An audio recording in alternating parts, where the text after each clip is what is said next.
Hello, Even. You're home. It's where you belong.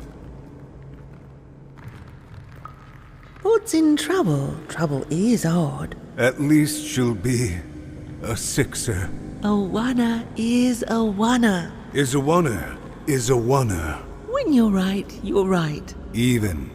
Come stay with us. Do you want some tea? Dawno, dawno temu były sobie ludziki z kośćmi do gry na plecach, ale już ich nie ma.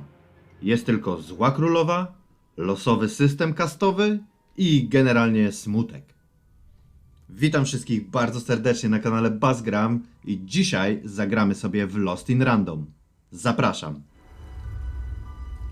Now roll the dice and let's see what kind of person you truly are. Lost in Random to produkcja powstała w 2021 roku za sprawą studia Zoink Games, a wydana pod szyldem programu EA Originals, który ma na swoim koncie takie produkcje jak Unravel, Sea of Solitude czy A Way Out.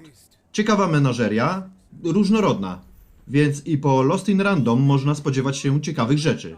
I rzeczywiście tak jest. Ale od początku. W grze wcielamy się w dziewczynkę imieniem Even, której przygoda zaczyna się rok po tym, jak jej siostra Odd została zabrana przez królową do krainy szóstek. Bo widzicie, świat randomu podzielony jest kastowo. Kastowo, ale także losowo, bo każde dziecko, osiągając 12 lat, musi rzucić kostką. To ona decyduje o prawdziwej i jedynej słusznej społecznej przynależności jednostki w tym świecie. I tak oto z jedynki Odd została szóstką i musiała opuścić swoją rodzinę, by zamieszkać w Sixtopii. Cargo ships that came and went in the night. All this labor was done for reasons that were never clearly understood.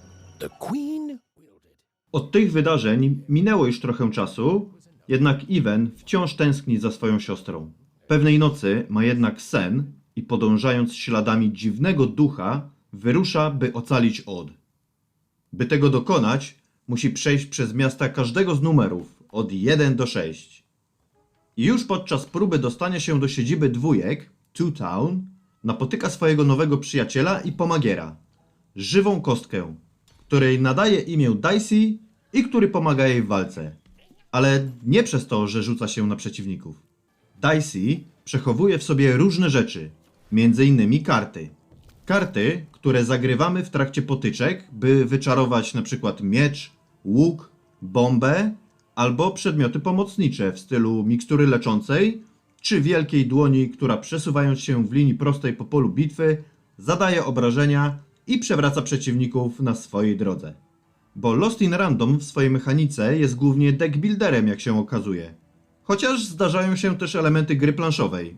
Ale o tym więcej nie powiem. moving as one, an unstoppable fighting machine. Whoa! What in the... You could do that!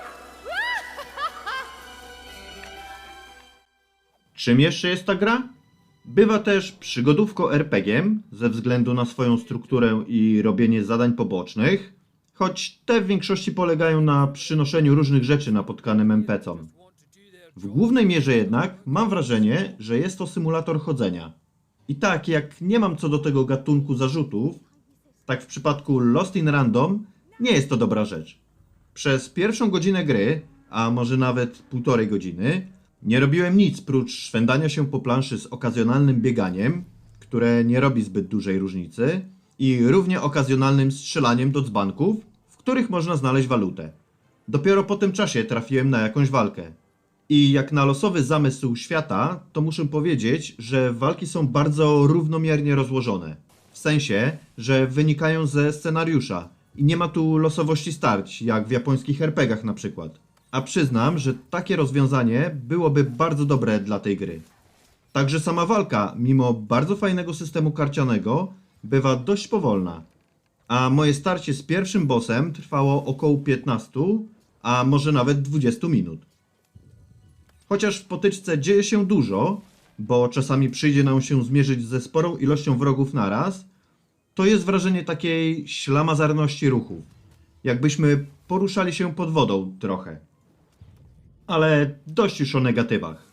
Pomówmy o czymś przyjemnym. A skoro już jesteśmy przy walce, to tu zacznę. Walka, mimo tej swojej swoistej powolności, potrafi być bardzo intensywna. Nie ma tu czasu na stanie w miejscu, a jedynym momentem odpoczynku jest aktywna pauza, kiedy to wybieramy, jakie karty w danym momencie chcemy zagrać. Na początku walki nie mamy żadnych. Jak więc w ogóle możemy zagrywać karty? Otóż na przeciwnikach pojawiają się takie kryształki i musimy je zestrzelić ze swojej procy. Proca jako tako obrażeń nie zadaje. Nadaje się jedynie do strącania kryształków. I jak już zestrzelimy, to trzeba je zebrać naszym pomagierem kostkiem. Techniki są dwie. Albo niesiemy Dicey'ego na plecach, albo, jeżeli trochę nam za daleko, posyłamy go, żeby sam zebrał zdobycze. Ilość zebranych kawałków przekłada się na to, ile kart będzie dla nas dostępnych. Okej, mamy już jakieś karty na ręku, możemy więc porządnie zacząć walkę. Naciskamy guzik, aktywna pauza zostaje włączona, a my rzucamy kostkiem i dzięki temu zagrywamy karty, które udało nam się wyciągnąć.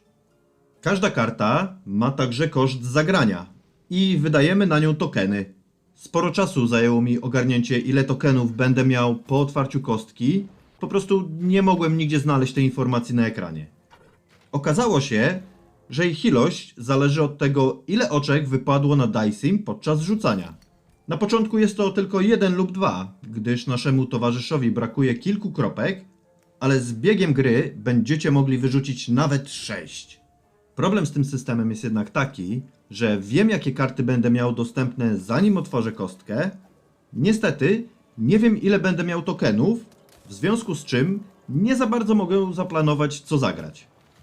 O typach kart nie będę was zanudzał. Nie ma ich zbyt dużo, więc można to sobie śmiało ogarnąć w bardzo krótkim czasie podczas gry. Ale skąd brać te karty? Otóż w trakcie przygody trafimy na taki mały zestaw startowy, a kolejne zdobywamy czy to wykonując zadania poboczne, czy też kupując u pana szafy. A gdy już przekroczymy magiczną liczbę 15 kart w naszej kolekcji, wtedy wjeżdża nam element budowania talii, gdyż talia może się składać z 15 kart maksymalnie. Muszę powiedzieć, że mimo początkowych problemów podczas starć oraz już dwukrotnie wspomnianej powolności ruchów, jest to bardzo solidny element rozgrywki i bawiłem się bardzo dobrze, starając się unikać wrogów i kombinując, jakby im tu napsuć krwi, a jednocześnie zbierając kryształy i ustawiając różne karty pułapki.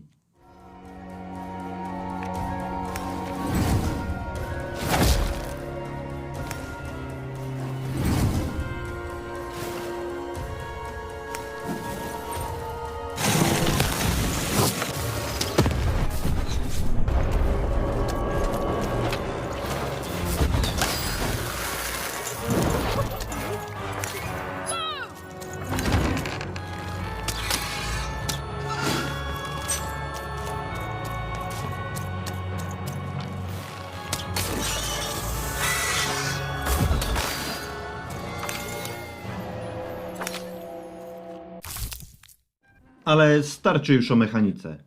Skupmy się teraz na tym, co uważam jest jednym z największych atutów Lost in Random, czyli wykreowanym tam świecie.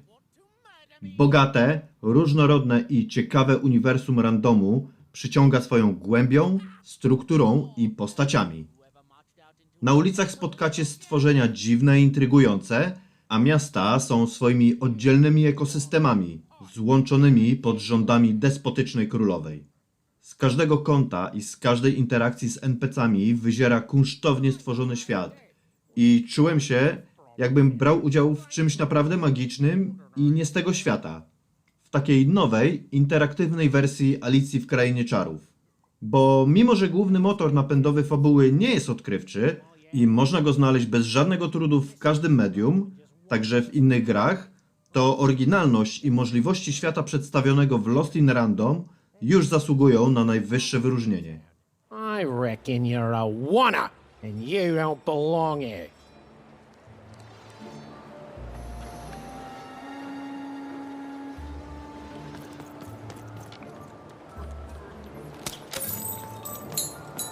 It seemed to even that there were two sides to every story. especially here in Two Town, where even the residents seem to be of two minds.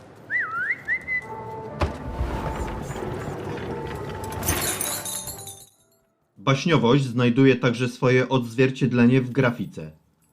Ubóstwo dzielnic świata jedynek w brudnych i smutnych kolorach i kształtach. Industrialne zakamarki Five Tropolis z wszędobelskimi rurami, czy podwójne miasto pełne nieproporcjonalnych budowli to część tego, co ma do zaoferowania Lost in Random. A każde z tych miejsc wypełnione jest mieszkańcami z najdziwniejszych majaków sennych. Długonodzy olbrzymi, jakieś antropomorficzne szczurofretki, wielkie żaby czy inne dwutwarzowe stwory to ułamek tego, na co możemy się natknąć. Także nasza bohaterka jest niby ludzka, ale nie do końca. Jej nadwyraz długie ręce przywodzą na myśl woźnego z gry Little Nightmares. W ogóle cała stylistyka gry budzi we mnie skojarzenia z takimi produkcjami jak właśnie Małe Nocne Marki czy American McGee's Alice, ze światami animacji Tima Bartona, czy filmami takimi jak Labirynt, czy Niekończąca się opowieść. Nastrój niepokoju podczas przemierzania krainy losowości można porównać do tego, jaki towarzyszy nam w trakcie czytania nieugrzecznionych wersji baśni braci Grimm, bajek Andersena, czy nawet gotyckich powieści. Także muzyczne motywy stworzone na potrzeby tej produkcji świetnie wpasowują się w ten klimat, a głos narratora towarzyszący Even podczas jej przygód buduje bardzo intrygujący i baśniowy klimat. Even had a feeling, call it a hint, that her new friend Dicey would be able to open that door for her.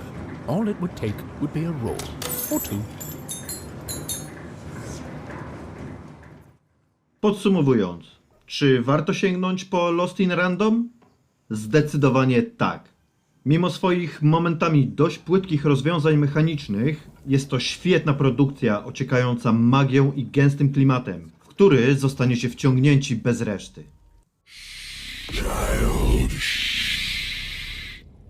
She's not coming. You need to give up hope. I to by było na tyle. Dajcie znać w komentarzach, czy graliście, czy wam się podobało, albo czy macie zamiar sięgnąć po Lost in Random. Dajcie również znać, czy podobał wam się ten materiał. W komentarzach, łapką w górę lub w dół, albo subskrybując mój kanał. A ja się już z wami żegnam. Do następnego razu. Cześć, cześć!